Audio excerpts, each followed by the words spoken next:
வணக்க மக்களே, இன்னைக்கு நம்ம என்ன பார்க்க போறோம்னா புள்ளிப்பட்டிகளை தலைகீழாக மாற்றிய மும்பை வெர்சஸ் SRH மேட்ச். சிஎஸ்கேவுக்கு சாதகமான ரிசல்ட்.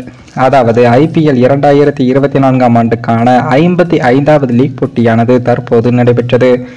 அது புள்ளிப்பட்டியலில் கடைசி இடத்தில் தவிக்கும் மும்பை மற்றும் SRH அணிகள் மோதியது. இந்த போட்டிகள் டாஸை வென்ற மும்பை அணியானது பவுலிங்கையும் தேர்வு செஞ்சாங்க.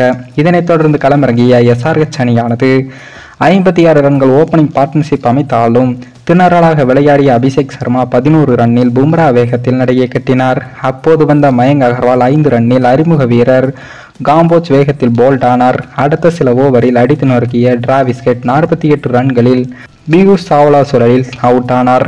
அப்போது வந்த நிதிஷ் ரெட்டியும் 20 ரன்களில் ஹர்திக் பாண்டியா வேகத்தில் ஆட்ட விளக்க, அதே போல எதிர்புறம் அடித்து நொறுக்குவார் என்று எதிர்பார்க்கப்பட்ட ஹென்ரி கிளாசன் அவர்கள் 2 ரன்களிலும் போல்ட் ஆகி வெளியேறினார். இதனால் 96 ரன்களுக்கு 5 விக்கெட்டுகள் என தடுமாறிய ஹைதராபாத் அணிக்கு அடுத்ததாக வந்த மார்க்கோ ஜான்சன் 17 ரன்களும் சபாஸ் அகமது 10 ரன்களில் ஹர்திக் பாண்டியா காலி செய்தார்.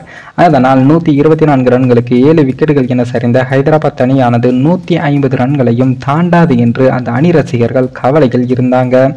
இருப்பினும் அப்போது கடைசி நேரத்தில் அதிரடியாக விளையாடிய கேப்டன் பேட் கமின்ஸ் அவர்கள் 2 பவுண்டரி 2 சிக்ஸருடன் வெற்றியில் வித்தியாசத்தை ஏற்படுத்தக்கூடிய 35 ரன்களையும் குவித்தார்.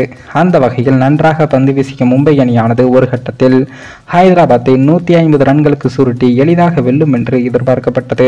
ஆனால் கடைசி நேரத்தில் முக்கியமான 35 ரன்கள் அடித்த கமின்ஸ் ஹைதராபாத் வெற்றிக்கு போராடுவதற்கு தேவையான நல்ல ரன்களை எடுத்துக் கொடுத்தார் என்றே சொல்லலாம். இதனால் 20 ஓவரில் ஹைதராபாத் அணியானது போராடி 8 விக்கெட்டுகள் இழப்பிற்கு 173 ரன்களையும் குவித்தது. அதன்பின் பேட்டிங்கில் களமிறங்கிய நம்ம மும்பை அணியானது வழக்கம் போல இந்த போட்டியில் அவுட் ஆகிருவாங்க என்று தான் நினைச்சாங்க. ஆனால் நம்ம சூரியகுமார் யாதவின் அதிரடியால் இந்த முறை மும்பை அணியானது அபார வெற்றியையும் பெற்று இருக்காங்க. மும்பை அணியின் இந்த வெற்றியானது மறைமுகமாக சிஎஸ்கேவுக்கு உதவியுள்ளது என்றுதான் சொல்ல வேண்டும். ஏனென்றால் SRH அணியானது இந்த போட்டியில் வெற்றி பெற்றால் 3வது இடம் வந்த சிஎஸ்கே அணியை 4வது இடமும் தள்ளி இருக்கும். ஆனால் தற்போது மும்பை அணி வெற்றி பெற்று சிஎஸ்கேவை காப்பாற்றியுள்ளது. எது எப்படியோ நம்ம பங்காளிங்க பிளே ஆஃப்க்கு போகாட்டியும் நமக்கு சாதகமான முடிவை தான் எடுத்து இருக்காங்க. மேலும் இந்த வீடியோ ஏதோ ஒரு விதத்தில் உங்களுக்கு பிடித்திருக்கும் என்று நினைக்கிறேன். நம்ம சேனலுக்கு புதிதாக வீடியோ பார்க்கிறீர்கள் என்றால் மறக்காமல் சப்ஸ்கிரைபர் செய்துவிட்டு பாருங்கள். இன்னொரு வீடியோ சந்திக்கும் வரை நான் உங்கள் தமிழ்.